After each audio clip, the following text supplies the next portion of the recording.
என்ன பண்ணாலும் சரி, இந்த அடிவயிறு தொப்பை மட்டும் குறையவே மாட்டுது அப்படின்னு ஃபீல் பண்ணுறீங்களா? அப்போ இந்த வீடியோவை சேவ் பண்ணி வச்சுட்டு மறக்காமல் ட்ரை பண்ணி பாருங்கள். இது அடிவயிறு குறையறதுக்கு மட்டும் இல்லைங்க. உங்களுக்கு தைராய்டு ப்ராப்ளம் இருக்குது, ஹார்மோன் இன்பேலன்ஸால் சஃபர் ஆகுறீங்கன்னா அப்போ இந்த ட்ரிங்க் உங்களுக்கு தான்.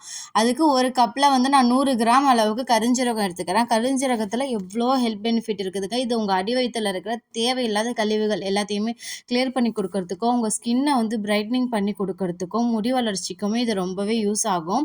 இது கூட வந்து 100 கிராம் அளவுக்கு நான் வெந்தயம் சேர்த்துக்கிறேன். கருஞ்சீரகத்துக்கு ஈக்குவலான குவான்டிட்டி. ஏன்னா கருஞ்சீரகம் உடம்புக்கு ரொம்பவே சூடு.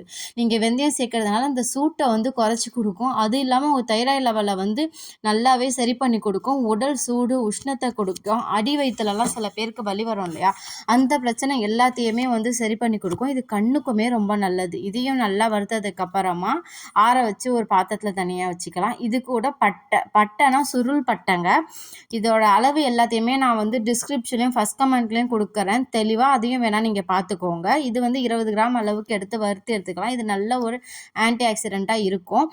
இது கூட 20 கிராம் அளவுக்கு கிராம்பு, 20 கிராம் அளவுக்கு ஏலக்காய், இது ரெண்டும் சேர்க்கறதுனால உங்களுக்கு நாள் ஃபுல்லாக ஒரு புத்துணர்ச்சியாகவும் உங்கள் உடம்பை டீடாக்ஸ் பண்ண ரொம்பவே ஹெல்ப் பண்ணும். இது எல்லாத்தையுமே நம்ம சிம்மில் வச்சு தான் வறுத்து எடுத்துக்கணும். இது ஒரு 2 நிமிஷம் வறுத்து எடுத்தாலே போதும். இப்போ இது எல்லாமே ஆறுனதுக்கு அப்புறமா ஒரு மிக்சர் ஜாரில் வந்து நம்ம அரைச்சி எடுத்துக்கலாம். இதை நீங்கள் ரெடி பண்ணி வச்சுக்கிட்டிங்கன்னா 3 மாதம் வரைக்கும் கெடவே கிடாது. இதுக்கு எந்த ஒரு ப்ரிசர்வேஷனும் தேவையில்லை.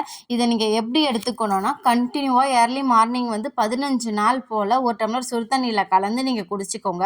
15 நாளைக்கு அப்புறமா ஒரு வாரம் இல்லை 10 நாள் கேப் விட்டு அடுத்த 15 நாள் எடுத்துக்கோங்க. கருஞ்சீரகத்தை 45 நாளுக்கு மேலே நம்ம ரெகுலராக எடுத்துக்கக்கூடாது. இதை ஃபீடிங் மதர் கண்டிப்பாக எடுத்துக்கக்கூடாது. பிசிஓடி தைராய்டு இருக்கிறவங்க கண்டிப்பாக ட்ரை பண்ணி பாருங்கள். யூஸ்ஃபுல்லாக இருக்கிறவங்க உங்கள் ஃப்ரெண்ட்ஸ் அண்ட் ஃபேமிலிக்கு ஷேர் பண்ணிக்கோங்க.